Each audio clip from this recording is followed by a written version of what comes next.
por uno.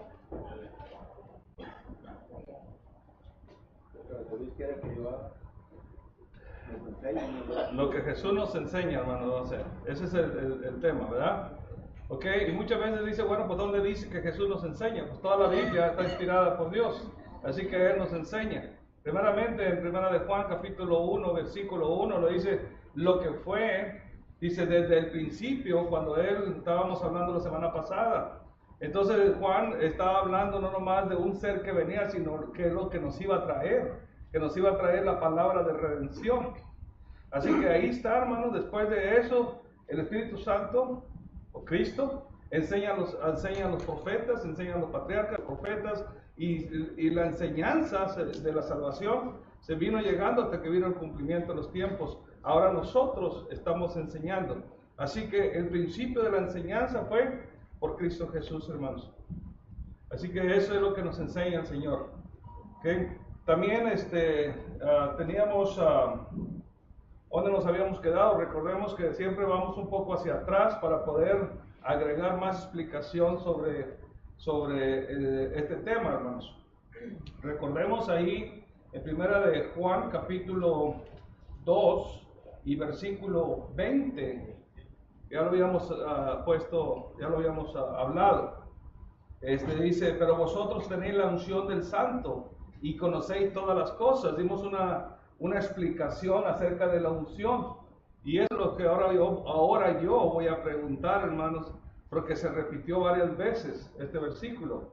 Así que ¿qué era la unción? Lo especificamos muy bien, que la unción en el Antiguo Testamento, cómo se llevaba a cabo y cómo se llevó a cabo ahora en el Nuevo Testamento, y la diferencia de que hay una con otra. Así que yo les voy a preguntar cómo se llevaba o qué simbolizaba la unción en el Antiguo Testamento y cómo se llevaba a cabo. La creencia de todo cristiano que creía. No había cristianos entonces. Sí. Sí, bueno, hermano. En el Antiguo Testamento, en la unción, hermano, era esa donde se derramaba aceite en algunos que Dios confirmaba o escogía para la obra de Él. Entonces eran confirmados por medio de la unción, y era con aceite, o sea, se llenaba de aceite. Bueno, y ahora también hablamos acerca de la unción aquí del Nuevo Testamento. Claro que la unción ahora metafóricamente, o sea, se representa por otro nombre, ¿ok? El Espíritu Santo, ¿ok? Ese es el Espíritu Santo. ¿Y dónde lo vimos?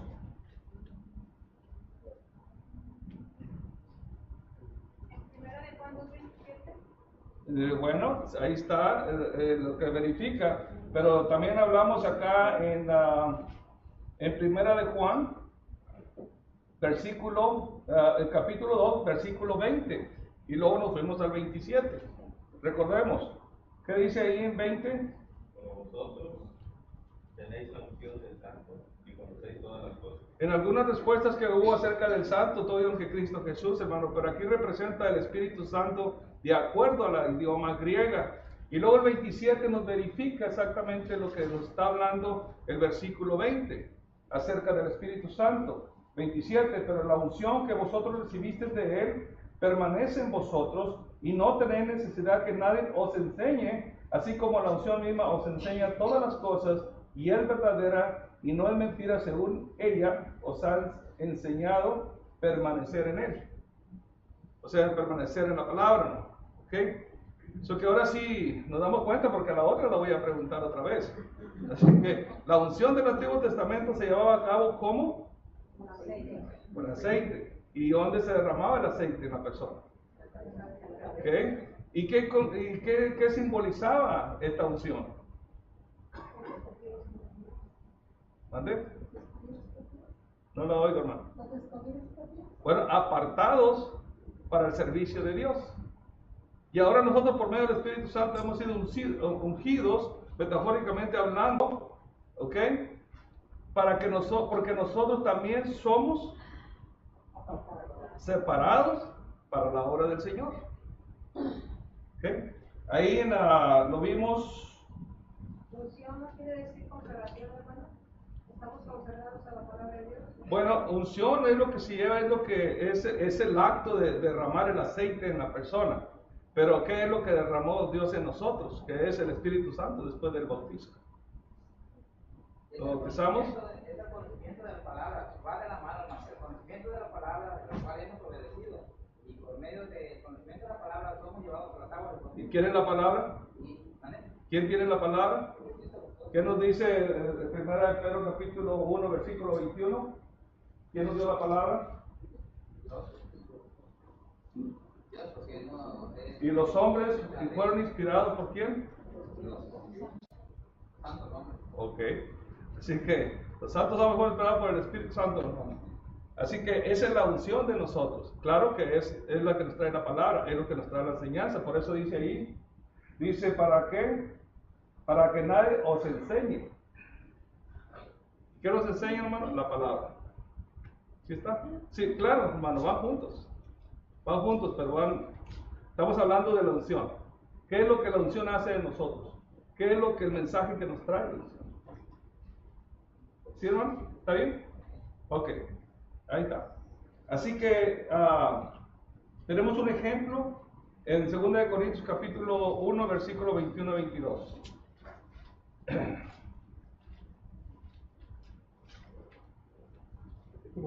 Capítulo 1, sí, versículo 21 y 22. Y él, 1 Corintios. y él que nos confirma con nosotros en Cristo, y el que nos limpió es Dios, el cual también nos ha sellado y nos ha dado las arras del Espíritu en nuestros corazones. Ahí está, nos confirma, ahí está, o sea, nos aparta, nos aparta para su obra. ¿Ok? ¿Preguntas?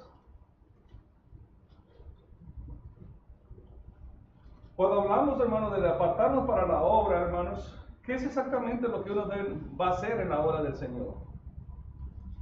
Predicar su palabra. Predicar su palabra. Para predicar su palabra necesitamos enseñanza. Necesitamos aprender a predicar la palabra, a entender la palabra para poderla predicar. ¿Verdad? Así que el problema que tenían los apóstoles en aquel entonces, del primer siglo, ¿cuál era el mayor problema que tenían ellos en las iglesias? Ya lo dijimos, ya lo estudiamos. Falsos maestros, ¿ok? ¿Qué más? Los problemas por no tener la enseñanza de la palabra de Dios se causaban también muchas divisiones. Pero el problema más grande, hermano, es que venían los gnósticos y querían poner sus leyes, querían poner su doctrina, estaban torciendo, como hicimos ahora, la doctrina del Señor.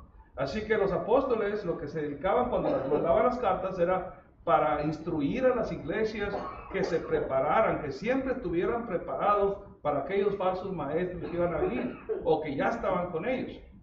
¿Okay? Entonces, hablamos acerca de eso. Déjenme darles un versículo. Vamos a brincar el versículo. En el apóstol Juan,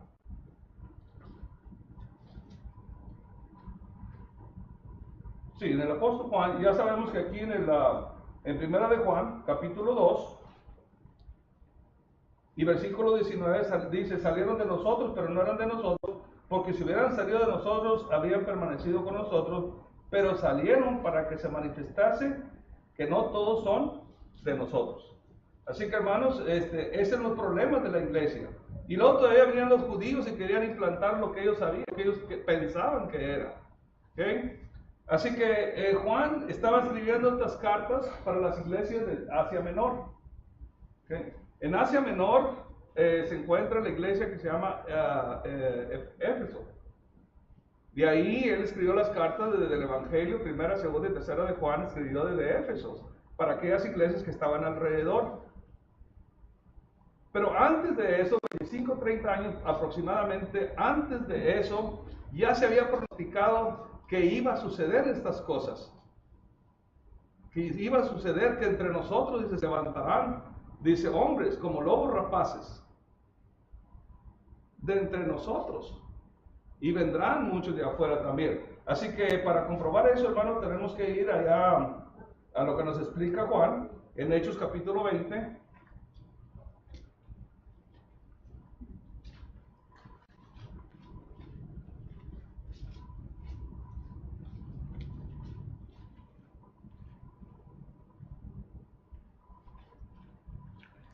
Y vamos a leer ahí en el versículo 27, 28 al 30. Del 27 al 30.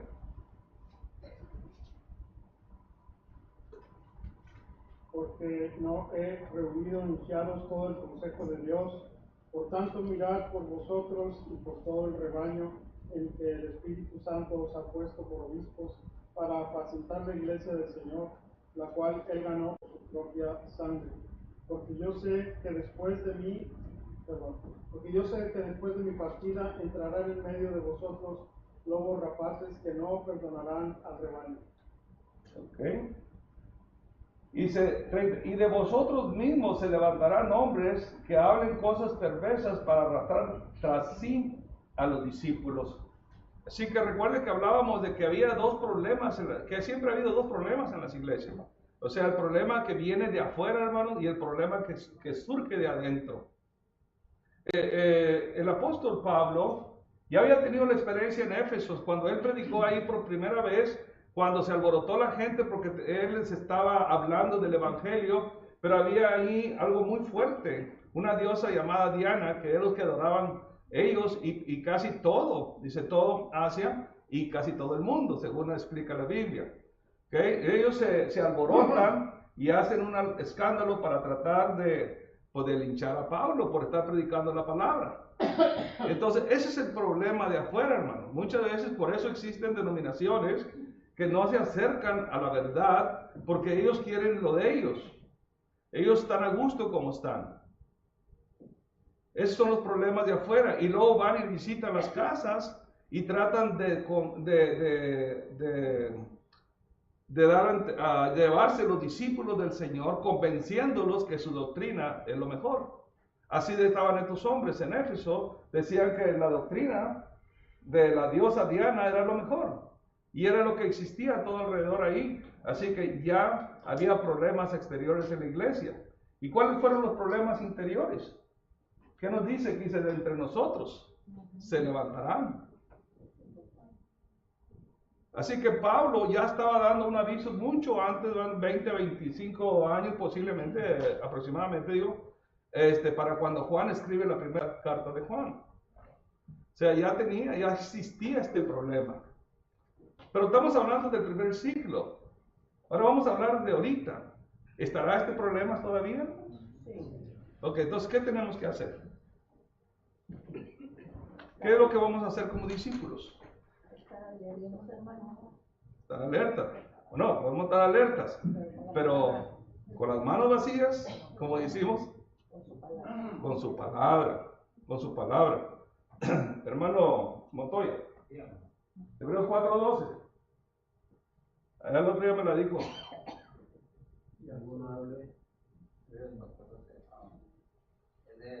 Porque la palabra de Dios es viva y eficaz y más cortante que toda espada de dos filos, que penetra hasta cortar el alma y el espíritu, los tuétanos y las coyunturas. Pero no nomás eso, dice que desciñe los pensamientos del corazón. O sea, la palabra es fuerte y ese es el arma que debemos de tener. ¿Conoce usted la palabra de Dios? Porque hay un requisito muy grande que necesitamos hacer para poder entender la palabra de Dios. Si no tenemos este requisito nosotros, quiere decir que no estamos todavía fuertes en la palabra de Dios. Vamos a incluir algo aquí en este estudio, hermanos. Nos vamos a ir al Evangelio según Juan, versículo 21. El Evangelio según Juan, capítulo 21. Vamos a ver lo que se necesita, hermano, para poder nosotros tener este poder en nuestras manos, este poder en nosotros, para poder nosotros pelear las buenas batallas. Y los ingredientes se encuentran aquí, o el ingrediente se encuentra aquí, hermanos. Vamos a leer versículo por versículo, empezando en el capítulo 21, versículo 15. Cuando hubieran comido, Jesús dijo a Simón Pedro: Simón, hijo de Jonás, ¿me amas más que estos? Le respondió: Sí, Señor, tú sabes que te amo. Él le dijo: apacienta mis corderos. Ok, aquí está, hermanos. Versículo 15. El Señor le pedía, ¿qué le pedía? Que apacentara, pero decía, le preguntaba que si lo amaba. Primeramente si lo amaba. Cuando estamos hablando de las palabras griegas, Jesús hablaba de ágape, el que más conocemos. En este versículo es agapeo. Amas, amor. ¿Qué le contestaba Pedro ahí en el 15? Tú sabes que te amo. Te amo. Del griego, fileo. O filo. Aquí hay mucha diferencia en estas dos palabras, hermanos. Él le preguntaba que si de veras lo amaba, pero con ese amor agape, con ese amor que Dios nos ama a nosotros, que inclusive mandó a su Hijo a morir por nosotros. Ese es el amor que le preguntaba a Jesús. Pero Pedro le contestaba de un amor como amigo, como algo que, bueno, sí, me dueles, pero no el amor que Dios le pedía, que Jesús le pedía. En el segundo, así que, ¿qué es lo que le pedía? Un amor genuino, un amor del cual Dios nos ha dado el ejemplo. Y versículo 16 nos vuelve a decir lo mismo. Es lo mismo. Él contesta con el mismo nombre y con la misma palabra de amor griego, fileo. Pero ¿por qué le sigue preguntando el Señor? Porque Él conoce los corazones de cada uno de nosotros. Conoce los corazones. Pero verdaderamente Pedro no estaba convencido, o sea, no sabía todavía poder expresar ese amor que Jesús le pedía para que pudiera llevar su obra. Porque ¿qué obra fue la que le dio al Señor? Apacienta mis ovejas. O sea, apacentemos la obra, cuidemos. ¿Qué es apacentar? Cuidar. Ok, nosotros podemos decir en una exégesis a nosotros la obra. Para que nadie entre y nos convence o nos convence ya afuera. En la tercera vez, en el versículo 17, ya lo escribo. 17, Jesús habla. Entonces dice, entonces tu amor es fileo. Y Pedro dice, sí. Pero fue tantas las preguntas que Jesús hizo que él se convenció que Jesús le estaba pidiendo más que el amor que él podía ofrecer nada más. Y las preguntas constantes lo hizo a él entender lo que Jesús le estaba pidiendo. ¿Qué dice ahí en el 16-17? Le dijo la tercera vez: Simón, hijo de Jonás, ¿me amas? Pedro se entristeció de que le dijese la tercera vez: ¿me amas? Y le respondió: Señor, tú lo sabes todo, tú sabes que te amo. Jesús le dijo: apacienta mis ovejas. Y ahí está la convención de Pedro. Ahí se convenció, era tanta la existencia del Señor, que después le dijo, está bien, entonces tu amor es así, como amar a un ser querido. Entonces este es el amor. Y Pedro dijo, pues sí, yo te amo. Pero convencido por la insistencia del Señor, entendió que lo que Dios le pedía, Jesús le pedía era un amor genuino, un amor como el que Él nos da a nosotros. Y por cierto, dice ahí del 18, y se respondió, dice, apacienta mis ovejas. Dice el 18, de cierto te digo, cuando eras más joven, te ceñías e ibas a donde querías, mas cuando seas viejo, extenderás tu mano y te ceñirá otro y te llevará a donde no quieras. ¿Qué dice el 19? Esto dijo dando a entender con qué muerte había de glorificar a Dios, y dicho esto, añadió, sigue. Entonces el contexto del 15, 16 y 17, que viene siendo 18 y 19, hermanos, ahí nos dice que de qué muerte iba a morir Pedro. Quiere decir que Pedro iba a llevar la obra del Señor hasta la muerte. Entonces sí entendió el amor, porque si lo vemos en los evangelios, lo repiten múltiples veces, el amor ágape. Entonces sí entendió. Pero ahora digo yo, ¿conocemos ese amor que Dios tiene para nosotros? Porque si lo conocemos, hermanos, entonces nosotros debemos estar atentos a la palabra. ¿Para qué? Para apacentar su obra. Y si usted no tiene el amor que Dios nos ha dado, quiere decir que no puede apacentar la obra. No puede. Porque no hay el interés que Dios tuvo hacia con nosotros, que nos dio a su Hijo unigénito, para que nosotros fuéramos salvos. Fíjense todo lo que hizo el Señor. Ahora, ¿qué es lo que hacemos nosotros para que la obra no caiga?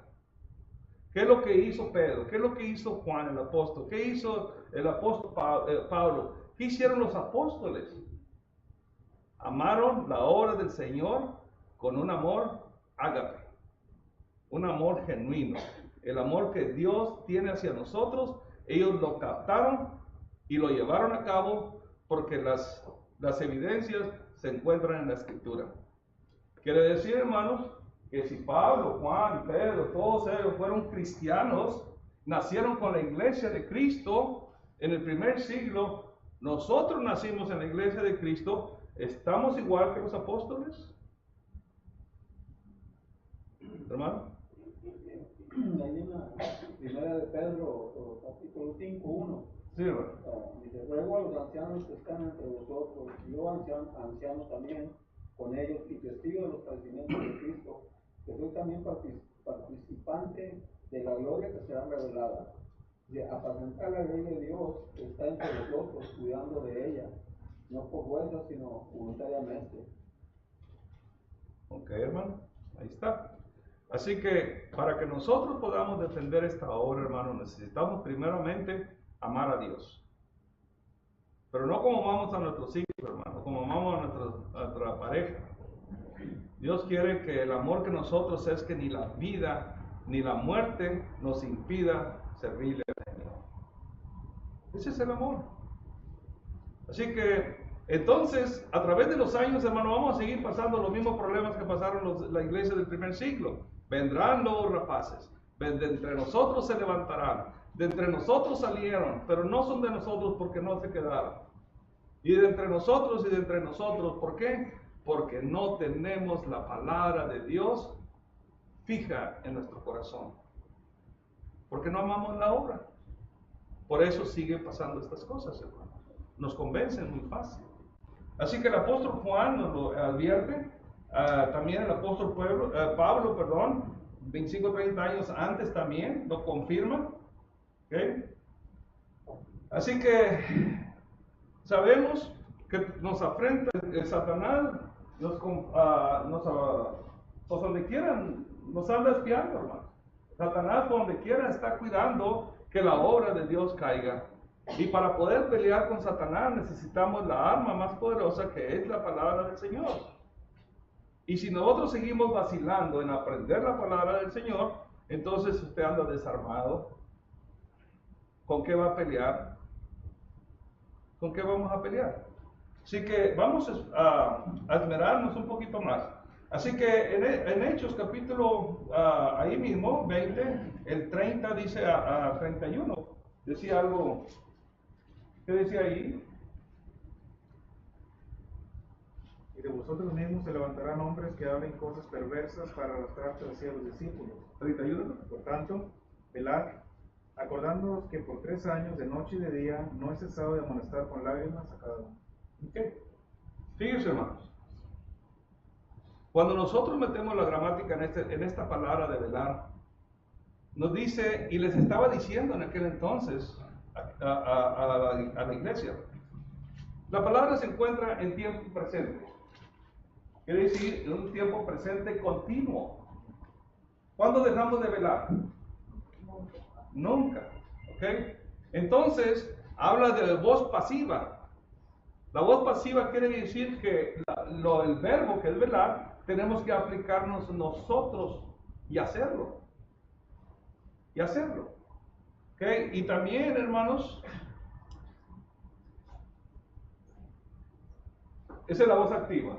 Así que si nosotros nos están hablando desde aquel entonces y nos están dando esta orden de velar, y nosotros debemos continuar velando por la obra del Señor. Pero ¿cómo vamos a velar en la obra del Señor? Digan que es la misma pregunta en las mismas respuestas, hermano. So, no se confunda. Las mismas preguntas para las mismas respuestas. Ya preguntamos una vez y ya dimos respuesta. Ya preguntamos otra vez y ahora digan la respuesta, que es la misma. Tenemos que aprender la palabra de Dios. Velar. Diga, hermano. Sí, hermano, ahí en la primera de Pedro 3:15 dice, sino santificar a Dios, el Señor, en nuestros corazones y estar siempre separados para presentar defensa con mansedumbre y reverencia ante todo Aquellos que el que demandan. demande razón de la esperanza que hay en nosotros. Así es, hermano. Así es. Así que vamos a presentar, tenemos que presentar defensa para el Evangelio, hermanos. Vamos a Primera de Pedro, como que nos está acabando la voz un poquito. Primera de Pedro, capítulo 3, y vamos a leer del 13 al 15, hermanos. ¿Y quién es aquel que os podrá hacer daño si vosotros seguís el bien? Mas también si alguna cosa padecéis por causa de la justicia, bienaventurados sois, por tanto no os amedrentéis por temor de ellos, ni os conturbéis, sino santificar a Dios el Señor en vuestros corazones, y estar siempre preparados para presentar defensa con mansedumbre y reverencia ante todo el que os demande razón de la esperanza que hay en vosotros. Ok, versículo 13, hermanos. ¿Lo pueden descifrar? ¿Lo pueden explicar? Que si estamos seguros de lo que creemos que es la palabra de Dios, nadie nos va a tentar ni nos va a cambiar nuestras creencias. Ahí está. Pero fíjense ahí la alma dice, si seguimos el bien, seguimos la obra, si seguimos el bien, ahí está, hermano, gracias. Entonces, hermano, ¿a quién tenemos que agradar? A Dios. A ver, Gálatas, sin perder esto de Primera de Pedro, Gálatas capítulo 1, versículo del 9 al 12. Gálatas 1, del 9 al 12. Como antes hemos dicho, también ahora lo repito. Si algunos predican diferente a aquello que ha recibido, sea anatema. Pues, ¿busco ahora a favor de los hombres o de Dios? ¿O trato de agradar a los hombres? Pues si todavía agradara a los hombres, no sería siervo de Cristo. Mas os hago saber, hermanos, que el evangelio anunciado por mí no es según hombre, pues yo ni lo recibí ni lo aprendí de hombre alguno, sino por revelación de Jesucristo. Porque ya habéis oído acerca de mi conducta en otro tiempo en el judaísmo, perseguía sobremanera la iglesia de Dios y la asolaba. Ahí está, hermanos. Así que, ¿vamos a agradar a Dios o vamos a agradar al hombre? Si no queremos aprender la palabra, si no queremos nosotros a crecer en la palabra de Dios, entonces vamos a agradar al hombre. ¿Cómo lo vamos a agradar? Porque nos va a convencer, hermano. Nos va a convencer. El versículo 14 nos dice ahí, hermanos, dice Tomás, también si alguna cosa padecer por causa de la justicia, bienaventurados soy. Por tanto, no os amedrentéis por temor de ellos, ni os conturbéis. ¿Alguna explicación?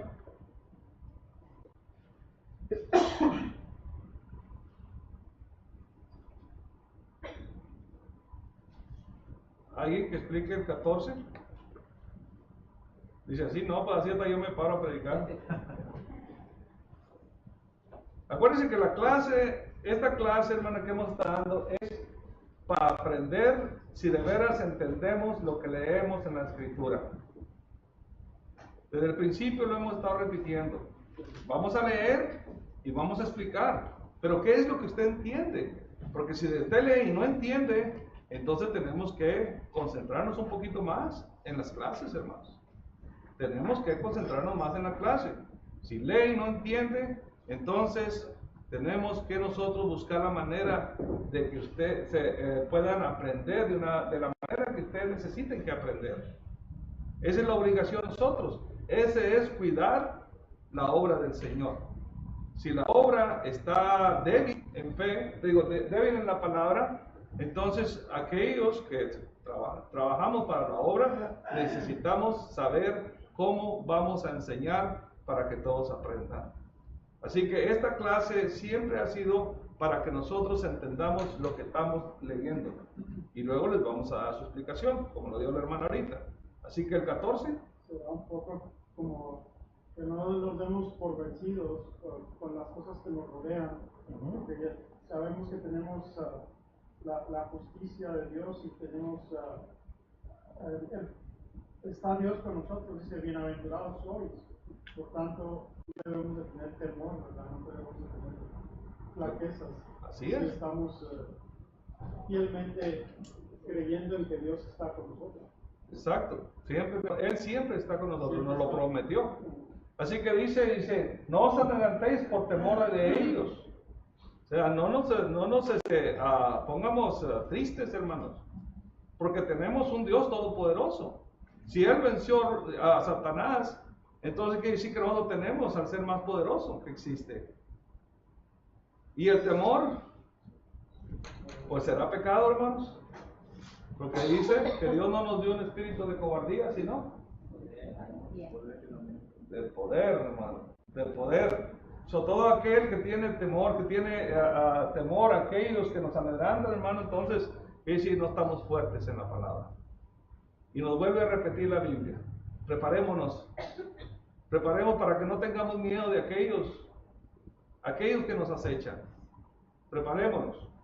Así que ya dice ahí, ya lo podemos escribir en el versículo 15, que dice, sino santificar a Dios, el Señor, en vuestros corazones, y estar siempre preparados para presentar defensa con mansedumbre y reverencia ante todo el que os demanda razón de la esperanza que hay en vosotros. Por eso si lees el 5.8 de ahí mismo, dice, sed sobrios y velad, porque vuestro adversario, el diablo, como león rugiente, anda alrededor, buscando a quien devorar. Así es. Ya que está alerta. Ahí está, hermano. Así que, versículo 15 nos dice, ¿preparados para qué? Ok, ahora preguntémonos, ¿estamos preparados? Hermano, cuando se habla en general, ¿ok? No se está hablando en particular a cada persona. Lo que queremos decir, hermano, que esto es las consecuencias de aquellos que no están preparados para presentar defensa en la palabra. Si nosotros no presentamos defensa, quiere decir que estamos débiles en la fe, no tenemos esa fe con Dios, no tenemos ese amor que le pedía Jesús a Pedro para que pudiera llevar su obra. Entonces, si no tenemos esa fe, ¿cómo nosotros podemos llevar su obra aquí ahorita? Quiere decir que necesitamos aprender, hermano. Necesitamos preguntar. Si usted se siente que le falta sabiduría, pídele a Dios en oración, pero también pídale a los hermanos. Pídale a los hermanos, quiero aprender más de la palabra de Dios. Quiero aprender más de Él. Quiero fortalecerme en su palabra. Y hermana, yo le garantizo que vamos a hacer algo para que usted se dedique a aprender la palabra de Dios. Vamos a hacer algo. Pero si no pide ayuda, si no dice auxilio, pues no espere que vaya alguien a auxiliarlo, hermanos. Necesita pedir auxilio. ¿Por qué auxilio, hermano? ¿Porque se está muriendo? No estamos hablando de una muerte física, Estamos hablando de una muerte espiritual, hermano. Entonces, si uno a veces está en un problema donde a uno se le está yendo la vida y lo primero que hace uno es pedir auxilio. Entonces, si se nos está yendo la vida espiritualmente, ¿por qué no pedimos auxilio? ¿Qué es más valioso? Espiritualmente, hermanos. ¿Sí? ¿De qué nos sirve ganar todo el mundo y perder nuestra alma? Así que vamos a buscar y ganar nuestra alma para estar bien con Dios. Es lo que tenemos que hacer, hermanos. Así que estar siempre preparado para presentar defensa para todo, dice, para aquellos que nos demandan razón de la esperanza. ¿Cuál es la razón de nuestra esperanza? La vida eterna, hermanos. Si no dice, sí, tú dices de la vida eterna, ¿dónde? En el cielo. Y otros dicen aquí, no, pues aquí en la tierra va a ser. Pues compruébele. Compruébele. Sí, aquí han dicho. Pero hablamos de las sectas. Hablamos de sectas, hermano. Aquellos hombres que están perturbando la palabra. Adelante, hermano. Para el conocimiento, hermano, que no nos dejemos llevar por las falsas doctrinas, enseñanzas que dan de afuera. Tenemos que nosotros, por nuestros propios ojos, leer la Biblia. Conocer. Si alguna pregunta tenemos que preguntar al que conoce más y torneo. Así es. Para eso, por eso la Biblia nos llena de sabiduría, porque Hebreos 11, que no dejando de congregarnos para poder aprender más, porque el hermano, enfocarnos de la palabra de Dios, tener más conocimiento, porque si nada más tenemos una vez y las demás veces no, ¿qué está aprendiendo? Pues sí, hermano. Así, al carro hay que echarle gasolina cada vez que se le acaba. Nosotros tenemos que echar gasolina espiritual para nosotros, para seguir corriendo, hermano, para seguir estudiando. ¿Cómo nos vamos a defender allá afuera con aquellos? Así es, hermano. Necesitamos aprender. Solamente nos vamos a escuchar y vamos a decir que está correcto. Pues, como siempre, hermano, el tiempo nos ha ganado. Podemos quedarnos aquí otras 2 horas.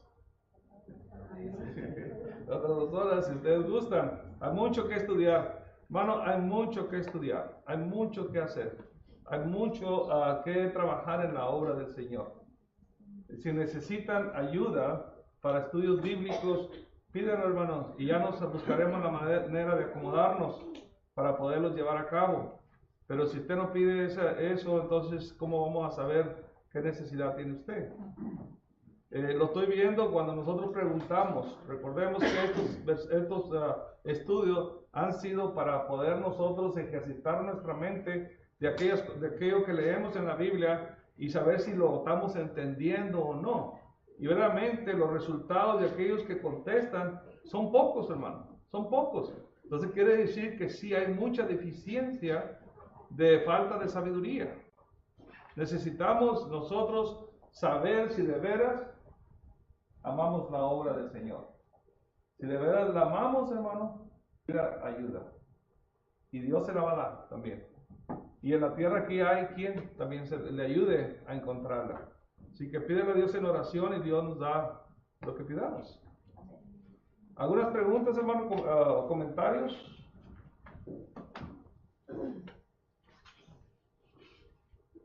Pues hermano, nomás que no pierdas nuestra esperanza. ¿Mandé? No perder la esperanza. Pues sí, nada más que la esperanza llega con sabiduría. La promesa llega con sabiduría. Aquellos que queremos estar con Dios en el cielo, llegan con sabiduría. Para estar seguros de que estamos listos para ir a donde Él nos va a llevar. ¿Qué se necesita para ver esa promesa? Sabiduría, hermanos. Sabiduría espiritual. Así que no dejemos, hermanos, de insistir en aprender las cosas de Dios y recordemos que cada vez que usted se acerca a las reuniones, se aprende algo. Cada vez que usted se acerca a las reuniones, hay un Señor. Así que, hermanos, no deje de venir. No deje de venir. Para que no pierda un día de esos de aprendizaje. Porque si deja de venir una semana, pues es una semana más que se atrasa el aprendizaje. Así que los invito a todos de que estemos siempre a ver a veces algunos detalles donde uno no puede asistir, pero Dios sabe, hermanos. Dios sabe y Él es el que el que debemos estar bien con Él. Así que si no hay nada más, hermano, vamos a poner de pie para